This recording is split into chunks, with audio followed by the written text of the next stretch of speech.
we're going to talk to Sean Rose, who's the man with the stories making the news this week. What's up, my brother? Greetings, Edgewenka. Tonight, the Spotlight Top News shines on what appears to be an apparent fractured opposition in the House of Assembly.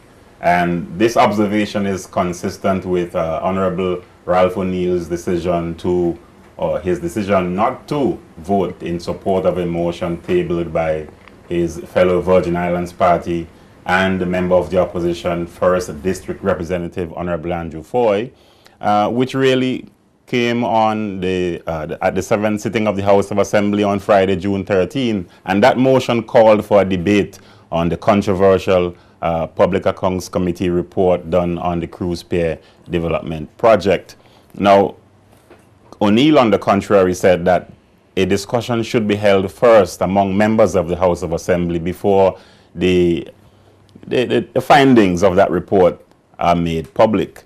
In fact, Honorable Fraser, Honorable Christopher, that is Alvin Christopher, voted in support of Foy's motion. Of course, Foy as well voted in support of that motion. All 9 members on the government side voted against the motion. And O'Neill was the only one who abstained. Now, he is the leader of the opposition, so you would ask yourself, why would the leader of the opposition not vote in favor of a motion brought by one of his members? And now the PSC, for information purposes, is chaired by the leader of the opposition, along with 2 other members of the opposition. In this case, it's Foy and Christopher. Fraser was once a part of the PSC, and he was replaced by Foy. The Auditor General serves as the advisor to the PAC, the Public Accounts Committee. Now, another argument that supports the claim came during the November 19, 2013 sitting of the House of Assembly, when the opposition leader scolded Julian Fraser for not attending meetings of the Public Accounts Committee when he was a member. O'Neill had tabled a motion to appoint Honorable Foy as the new member of the Public Accounts Committee. Let's hear O'Neill in this clip. The member for the 3rd District was nominated as a member of the Public Accounts Committee. He has not attended any meeting unless there was a meeting and I wasn't there and he was there. Public Accounts Committee is not a committee of spite or trying to get at people, put people in trouble or what. If there is a problem, there is a process. So, Edgewenka, you see that there is a difference in approach here coming from the leader of the opposition versus an approach, in this case, taken by Fraser. And we have to ask ourselves, or there are many questions you can ask. One I would ask is Honorable O'Neill sending a subtle message to the territory, or is he concerned about the motive or motives of his fellow opposition members? Well, you know, over the many months that I've seen Mr. O'Neill actions in the House, I feel that he has a genuine concern for the territory. And, you know, sometimes I disagree with a lot of things Mr. O'Neill says, or some of the policies that he wants to carry out when he's in government. But I have said before, and I continue to say, that I believe that Mr. O'Neill genuinely, he's one of the persons who genuinely cares about the BVI. He's from the old school. He knows where the BVI comes from. He knows how it got where it is today. He's one of the builders of the BVI. And I think he genuinely cares about the BVI. So I think I've seen him act in the last few months before his retirement, and the way that he has solidifies to me his concern about the direction the younger politicians might be taking, and this is his word, the rancor. I usually often use that word because I like that word. He talks about rancor a lot, you know, this whole fussiness and hostility that persons who's supposed to be leading the country and pulling together for the best interest of the country, fighting among themselves. I don't think he likes that kind of behavior. So I kind of understand his actions, that he is saying that, you know, the representatives of the people should not behave in this way where they tear each other down, and you know, if you have a difference of opinion, a difference of a philosophical approach to something, a different method to something, sit down and discuss it, let the best idea come forward, and let the country benefit as a whole from the best idea. And I think that's all that he's saying. How fractured the opposition is, I think everybody can look and see what the obvious is. But certainly, in terms of Mr. O'Neill's behavior, I certainly understand and have and respect that, and have increased my respect for him as an elder statesman at this particular point. And your observation is certainly welcomed. If we're to move along and look at some other examples or supporting arguments, looking at the claim that we've brought here, the apparent fracture of the opposition in the House of Assembly has been exposed on several other occasions, and we'll present a few others, or at least two others. Now, the leader of the opposition, again, that elderly statesman, he boldly supported the implementation or the coming on stream of the National Health Insurance Plan, and he did so by rising in the House of Assembly a few months ago, and more or less went on a different path to his colleagues when he expressed literally no reservations with the coming on stream of the NHI, and he gave his reasons for doing so. Of course, notwithstanding the fact that the other members of the opposition have their constitutional right to oppose and to raise red flags and to express concerns, with that in mind, O'Neill, however, simply said, we have to accept change. We should welcome change. Let's hear him in this clip. Change must come, and we must be ready to, we must be willing to accept change. And if we have ideas, we must be able to say, well, why we want to see so, and be able to talk with the ministers. So here again, O'Neill is really, you know, more or less validating your point that he's that statesman, and he's bringing, or he's showing other politicians how they ought to approach national issues. Well, I want to say, I'm going to say a little bit about that as well, Sean, but I also want to talk about the PAC report. As I understand, the PAC report came out a few days before the House of Assembly, and I think it's more than 1,000 pages. Over 1,000, yes. It's more than 1,000 pages. Certainly, the time is inadequate for persons to really go into a document that size, you know, and of such an importance, to be ready a couple of days before in the House of Assembly to debate that. So certainly, it makes sense that you would need to look it over.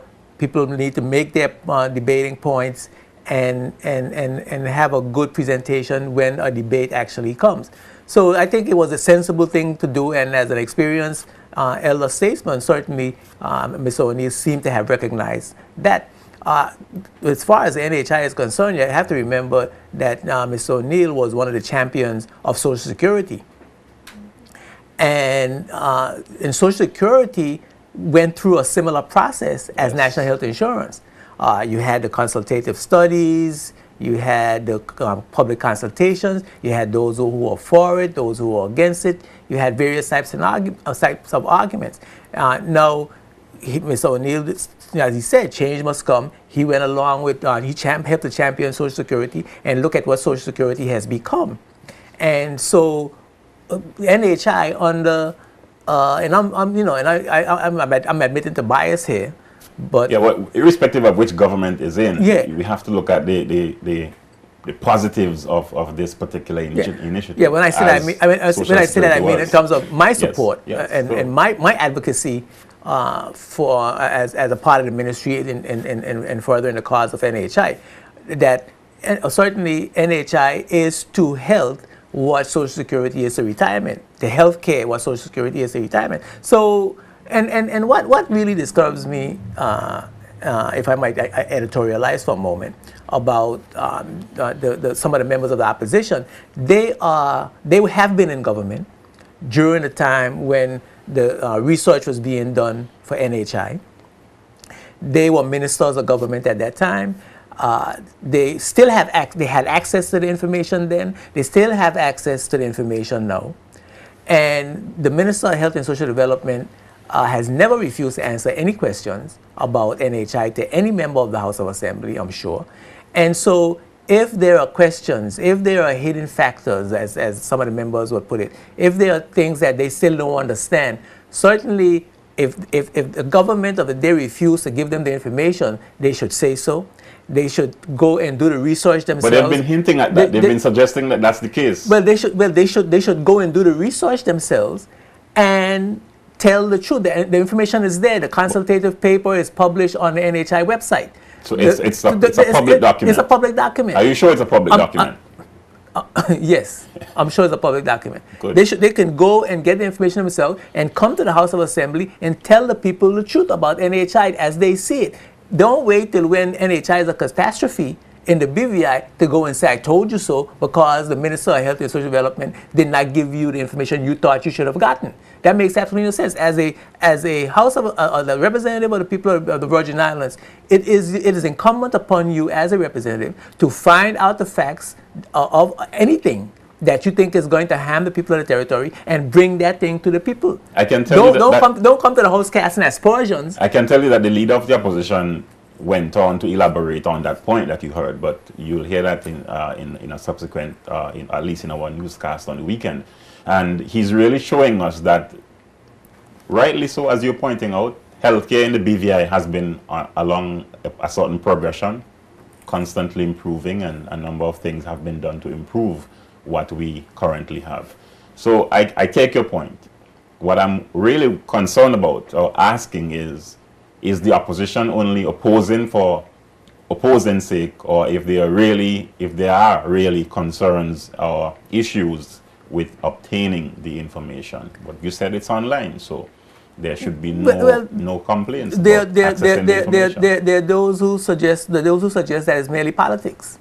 The election is coming up in a few months. The campaign is going to start in a few months. The election is next year. It's constitutionally due next year. And so people are going to be jockeying for position. There's going to be a lot of rhetoric. There's going to be a lot of aspersions. There's going to be a lot of innuendo. And I think people of the Virgin Islands need to start paying attention and start using their head to see what it actually makes sense. I believe people are paying attention, and I would like to draw to their attention this other clip leading into that third and final clip.